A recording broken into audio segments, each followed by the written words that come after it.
पता चल जाता है, सामना नहीं कर सकोगे। अगर कुछ नहीं किया है तो बस सचो तो बीठो नच नहीं, कुदरती कुछ ना कुछ, क्योंकि लिविंग ह्यूमन बीइंग है ना। हम देखते हैं बच्चा झूठ मूठ में माँ और बाप से छिपाकर किसी बच्चे को मार आता है, घर में जब लौटता है तो उसको अंदर में मालूम है मैंने गलत काम किया है, आके कहीं ना कहीं कुछ ऐसी एक्टिविटी करेगा, छिपेगा, नहीं बताएगा, किताब खोल के पढ़ेगा, अपने को हाइड करने की, छिपाने की कोशिश करता है। और जब पकड़ा जाएगा, अरे तुम चुपचाप आके बैठ गए इधर, क्या बात है, किताब खोल के पढ़ रहे हो, क्या किया, उसको मार के आया, अभी वो बच्चा रो रहा है, नहीं नहीं मम्मी मैंने नहीं किया, तो शाउट करना शुरू कर दिया। एकदम चुप और खुला तो शाउट, माना इन बिटवीन कुछ किया है। इधर चुप क्यों बैठा और फिर चिल्लाया क्यों? तो हम उसको बोलते हैं अगर कुछ नहीं किया है धीरे से बोलो, चिल्लाने की क्या बात है। नॉर्मल एक्टिविटी से हम या तो लो हो जाते हैं या हाई है। जैसे हम सबका ब्लड प्रेशर, नॉर्मल एक्टिविटी होती है, ब्लड प्रेशर में कुछ नहीं होता। अगर कुछ अंदर है कर्म का फल तो ब्लड प्रेशर पर इमीडिएट असर पड़ता है। हम जाते हैं डॉक्टर के पास, डॉक्टर साहब ब्लड प्रेशर देख लीजिए जरा, कहता हाई हो गया, लो हो गया। कहता आप सोचते हैं, कुछ चिंता करते हैं, कुछ ज्यादा खाना खाया इस तरह का, कहीं आपको कोई ख्याल है, तो आप भी अपने को जांचते, हाँ आज ऐसा किया था, आज थोड़ा क्रोध से बोला, आज ज्यादा, आज दौड़ के आया, आज काम में हड़बड़ी थी, तो बोलते हैं डॉक्टर ठीक है थोड़ा आराम करिए तो आपका ठीक हो जाएगा। नहीं, चिंतन में भी अगर किसी का फोटो याद करेगा, एक बच्चा हमारे पास है, बोला चिंतन में उसका चेहरा आता है तो भी ब्लड प्रेशर पे असर पड़ता है। चिंतन भी हमारा बिगड़ना नहीं चाहिए। हम क्यों किसी के ख्याल में किसी को फोटो लाएं? अगर होगा ब्लड प्रेशर पे फौरन असर, ऐसा तुम्हारे को इफेक्ट हो जाएगा, तुम कहेगा चल भी ठीक ठाक रहे पर क्या किया पता नहीं चलता ना खुद इंसान को। बोला सारा दिन उसकी चित्त में चित्त बना चल रही है, किसी का भी पिक्चर है चित्र में तो डर या उसे कुछ कहना या आने वाला है एक्साइटमेंट। अष्टावक्र गीता से अच्छा योग वशिष्ठ में संवेदना एक अक्षर आता है, सुना होगा आपने, आपको पढ़ के बताया है बहुत बार। संवेदना एक आता है।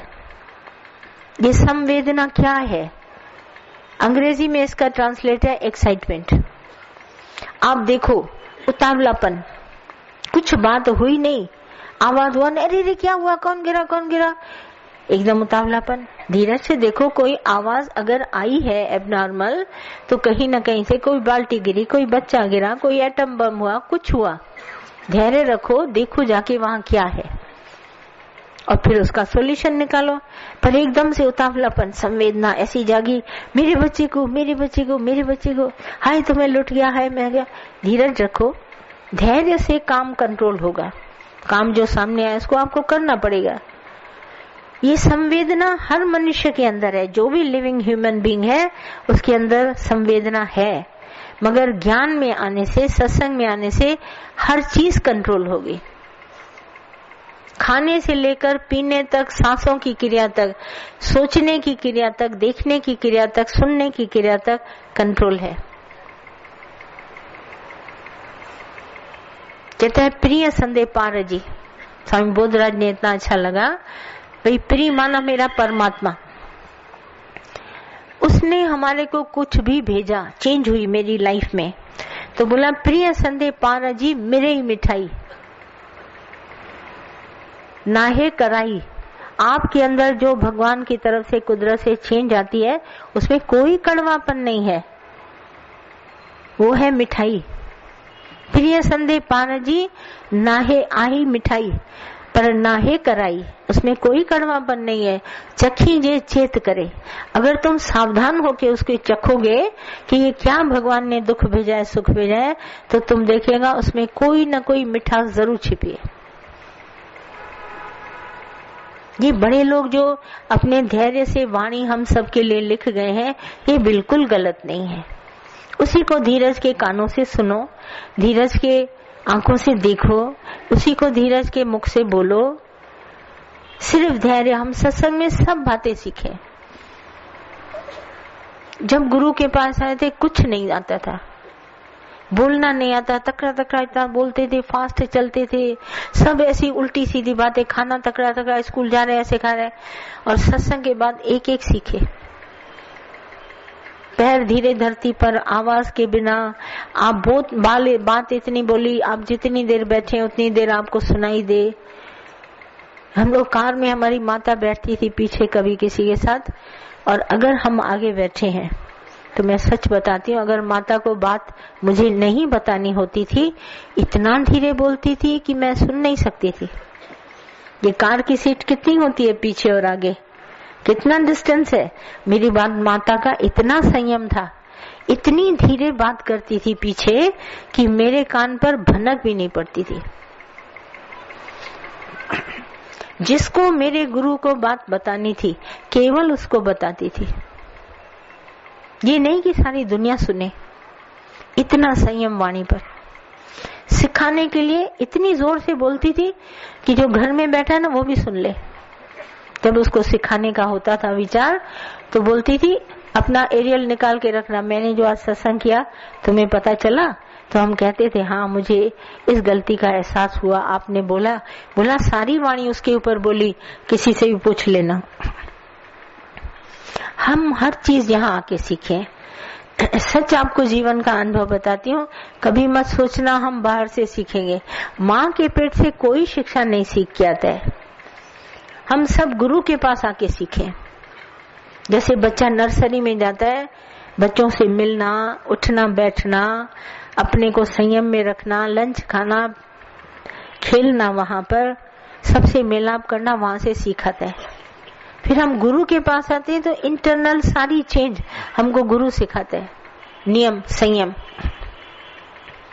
बैठने का ढंग, बात करने का ढंग, खाने का ढंग, कपड़े पहनने का ढंग, एक दूसरे से बात करने का ढंग, बड़े और छोटों की इज्जत का ढंग, हम यहीं से सीखे। कैसे बड़ों को अदब करें, कैसे छोटे बच्चों को प्यार करें, कैसे किसी का अवगुण न देखें, कैसे गुण ग्राहक दृष्टि रखें, हम सब सत्संग से सीखे। दादा ने ऐसा दर हम सबको खोल के दिया, बिल्कुल हमारे सत्संग में मना नहीं है। भले तुम 4 दिन 6 दिन सत्संग सुनो, अगर तुम्हारे अंदर ख्याल आता है मैं ये वाणी किसी को जाके सुनाऊं, तो दादा ने कभी मना नहीं किया, हेल्प किया कि तुम ले जाओ हमारी सीढ़ियां, हमारी डायरियां ले जाओ और जा करके जहां रहते हो वहां सत्संग करो। तो वो जाते ही एकदम कोई एक्सपर्ट नहीं बनते हैं, धीरे धीरे करके बन जाते हैं। जो कुछ सीखे हैं हम इसी ज्ञान से, सारे संयम और नियम गुरु ने सिखाए। इतनी कंट्रोलिंग पावर, चाहे तो देखें, दादा ने कहा चाहो तो देखो तुम, न देखना चाहो आंख बंद कर दो, चाहो तो बोलो और न चाहो तो न बोलो। कितना कंट्रोल दिया है। ये नहीं कि बात निकल गई, अरे मेरे मुंह से बात करते करते निकल गई, क्यों निकल गई? तुमको कंट्रोल नहीं था क्या? पूरा कंट्रोलिंग पावर हमारे को सीखे। जिसको तुम चाहते हो ये कंट्रोल में हमारी लाइफ आए, सत्संग में डाल दो। आप सब ऐसा है कि नहीं है?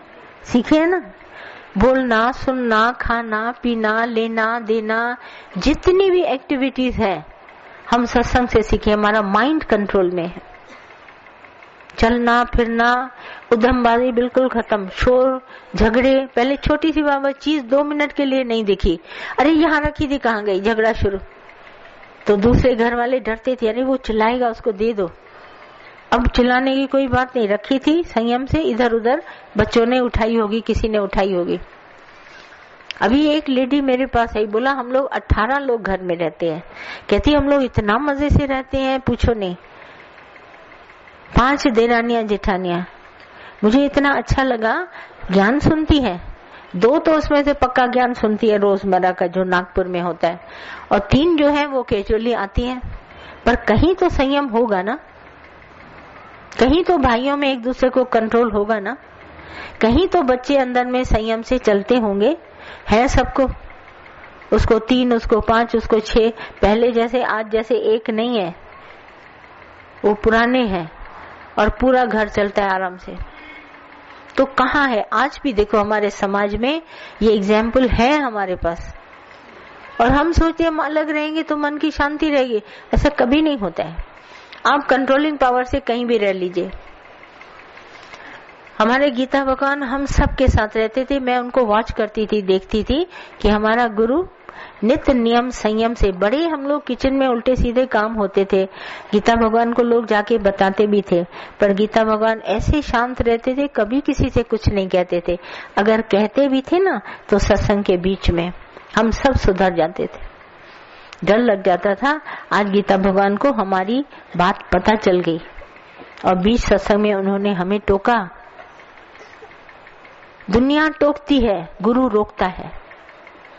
गुरु की टोक को रोक समझना, हमारे को रोका, ऐसा मत करना। टोकना तो लग जाता है दूसरे में, द्वैत भाव में मैं टोकूंगी, ऐसा किया इसने, ऐसा किया। रोकने का अर्थ है अपना आप करके रोका, जैसे अपने को रोके ऐसे ही उसको रोका। टोकने और रोकने में बहुत फर्क है। गुरु हमको रोकता है हर बात के लिए, बोला ऐसा नहीं करेगा ना, अगर करेगा कर्म बनेगा, इसीलिए रुक जाओ, सावधान, दूर से ही करता है। बहुत बार हम लोगों ने देखा, हम लोग एक फैमिली में रहते हैं, आज भी मैं सबको बोलती हूँ हमारी एक ही फैमिली है, दो नहीं। जहाँ भी मैं रहती हूँ या नहीं भी रहती हूँ, हमारे घर है, ये सत्संग है, ये हमारी एक फैमिली है। इसमें से कोई भी गड़बड़ करेगा तो मछली तो एक तालाब को गंदा करती है ना, एक मछली पूरा तालाब गंदा करती है कि नहीं? सब मछलियां तो खराब नहीं है ना, एक मछली, कहावत है एक मछली सारे तालाब को गंदा करती है। तो हमारे में से कोई भी एक अगर कोई उल्टी चाल चला तो सारा सत्संग पे असर आएगा कि नहीं? नहीं, एक सुधर जाए तो सारा सत्संग सुधर गया। तो हर एक समझे जैसे हम एक बड़ी फैमिली में है। कोई भी हमारे से, अगर तुम बोलेगा अरे मैं दूसरे शहर में था कर दिया तो क्या हुआ, नहीं। जब बारिश बाहर पड़ती है, आप घर में कमरे में अंदर बंद बैठे हैं, तो आपको खुशबू आती है कि बारिश पड़ रही है? नहीं देखा अपनी आंखों से, मिट्टी में से सुगंध निकलती है। आप कहते हैं अरे बारिश हो रही है क्या, तो आप खिड़की खोल के देखते हैं हाँ हो रही है। तो कैसे बारिश ने तुमको इत्तला किया कि मैं बरस रही हूँ? कौन आया तुमको बताने? क्या पानी की बूंद तुम्हारे घर में आई? छत के नीचे बैठे थे, पानी तो नहीं था, पर खुशबू खुशबू ने तुमको बताया, सुगंध। कहीं भी तुम्हारी फैमिली में कुछ भी बिगड़ेगा। जब हम एक दादा के बच्चे हैं तो हमारी क्यों बिगड़े? कहीं भी हम क्यों बिगड़े? जो मैंने ज्ञान सुना वो ये आपके पास है, मैंने कोई चेंज नहीं किया, कोई नियम कोई रूल बदला नहीं, गवर्नमेंट के रूल सब वही है। वर्षों से सबने कहा बाएं हाथ चलो, दाहिने हाथ नहीं, तो आज दिन तक बाएं हाथ चल रहे हैं, कोई रूल बदला है क्या? पर जहाँ से विलायत जाते हैं वहां कहते हैं राइट साइड चलो, लेफ्ट नहीं, तो रूल वहां बदल गया, उसके हिसाब से चलते हैं। जहाँ हमारा कार का स्टीयरिंग होता है एक तरफ, वहां होता है दूसरी तरफ। अब ये अपने अपने मुल्कों की बात है, पर नियम पर वैसे ही फॉलो करते हैं कि नहीं? तो सत्संग हमको सिखाता है नियम। जब तक हम इधर नियम नहीं सीखेंगे हम चल नहीं पाएंगे। कितना भी अपने को करो, तुमको नियम सिखाना पड़ेगा, और तुम नियम के मुताबिक चलोगे, अकॉर्डिंग टू उसके, तुम कभी भी इधर उधर तुम्हारा पाँव डगमगाएगा नहीं, और तुमको सब क्या करेंगे? अप्रिशिएट करेंगे। नहीं, अब जैसे ऑफिस में नियम है हम टाइम पर जाएं, टाइम पर उठें, तो एक इनाम रखा गया है कि जो बहुत ही रेगुलर और टाइम पर आता है, टाइम पर जाता है, उसको इनाम मिलता है। माना देखिए कितनी इम्पोर्टेंट है हमारी कंट्रोल में चलने से, है बात की नहीं? तो ये कंट्रोलिंग पावर सिर्फ सत्संग, गुरु के अंडर नहीं। गुरु जो है वो किसी को अंडर में रखता ही नहीं, वो फ्री है पक्षी की तरह। दादा ने बोला मैं पेड़ की डाली पर बैठा हूँ, कभी भी डाली के गिरने का मैं इंतजार नहीं करता, मैं उड़ सकता हूँ, डाली के गिरने पर मैं नहीं गिरूंगा, मैं बिल्कुल फ्री हूँ। और तुमको सत्संग का नियम जो है वो सिखा लेगा। मैं किसी को अंडर नहीं रखता, अंडर रखना तो गुलामी है।